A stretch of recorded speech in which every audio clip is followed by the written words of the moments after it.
We are on the Kern River Preserve.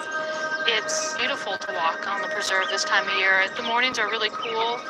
This time of year is also amazing because you're hearing all the bird song earlier in the morning. The willow flycatcher is this small plain bird, and it flies around and catches flies. That's the type of insect it eats the most. And it nests near rivers or creeks.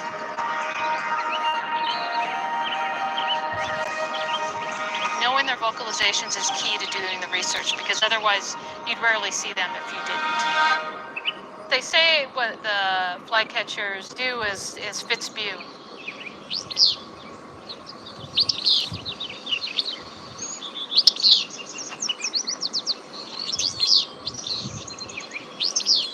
You wouldn't even call it a song, really. I mean, it's okay. It doesn't sound bad. I love it when I hear it because it means there's a willow flycatcher nearby, so definitely. So I've lived here in the Kern River Valley since the winter of 1990. When I first started working here, there were more willow flycatchers, and now it's down to about, as far as we know at this point in time, one individual. That's all we know of right now. It's kind of depressing. As a whole, in Australia, the willow flycatcher is not endangered. In fact, it's relatively abundant in North America. However, the subspecies that inhabits the southwestern United States is federally endangered because of rapid and steep population declines over the latter half of the 20th century. Basically, I view the willow flycatcher as a canary in a coal mine. It's not doing well, so why is it not doing well here? And if you can solve that for the willow flycatcher, it's probably going to prevent other bird species from having the same problems later on. In the U.S., there's roughly 100 species of neotropical migratory bird that are either threatened, endangered, or a species of special concern. A neotropical migrant is a bird that breeds in North America and then migrates south of the U.S. border into the neotropics. Before I really began to study migration in detail, I tended to think of these birds as our birds. They're in the North American field guide. They must be North American birds, right? But they spend, in most cases, more than half the year south of the U.S. border. Of the nearly 800 species of birds that breed in North America, about half migrate into the neotropics. It's a huge number. So if you observe that a migratory bird species is declining, one of the first questions you have to ask is whether it's declining due to factors on the breeding grounds in North America, the wintering grounds in the neotropics, or somewhere in between, or a combination of those.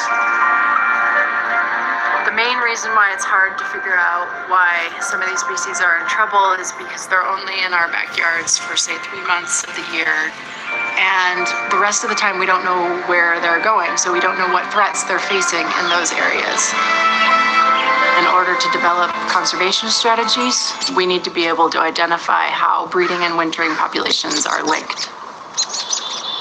So migratory bird conservation has to be a collaborative effort with biologists all over Latin America.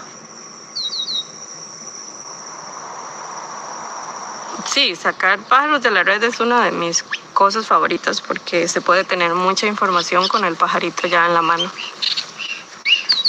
Si es ornitólogo, sí, tiene razón. Un pájaro en mano vale más que 100 volando. Ese es el dicho. Sí. More than 220 species of birds actually migrate mostly from North America to Costa Rica. Birds know no borders. They don't understand these boundaries between countries. They simply use ecosystems.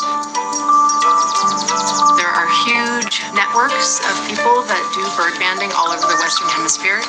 So you capture the birds in a mist net and you put a little metal leg band on the bird, and then you hope to recapture that bird at some other point in its annual cycle. But the recapture rates are incredibly low. They're less than 1%. So our thought was, Well, if we could develop a technology that could use information within a single feather, like information in the DNA of the bird to track the migratory movements, then we can take a feather collected from anywhere along the migratory journey and link it back to which breeding population that came from. The Bird Genoscape project is an effort to use genomic sequencing to understand the population-specific movements of migratory birds. It's easier than ever to make a custom video ad, reach new customers, and grow your business. With YouTube ads, AI can...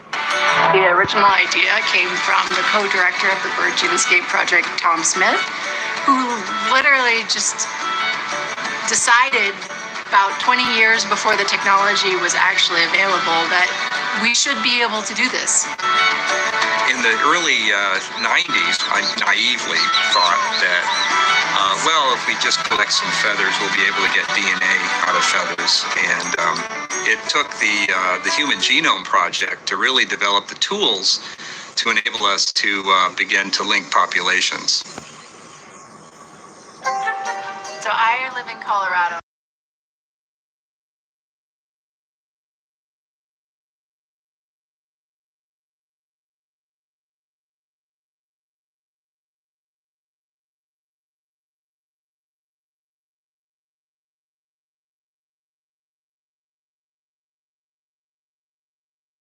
From Norway, which is where I know my grandparents came from. We can do the same thing with the Bird Genoscape project. We collaborate with these bird banding stations, which are all over North America and Latin America, to collect feathers. And then our first step is essentially creating that ancestry database.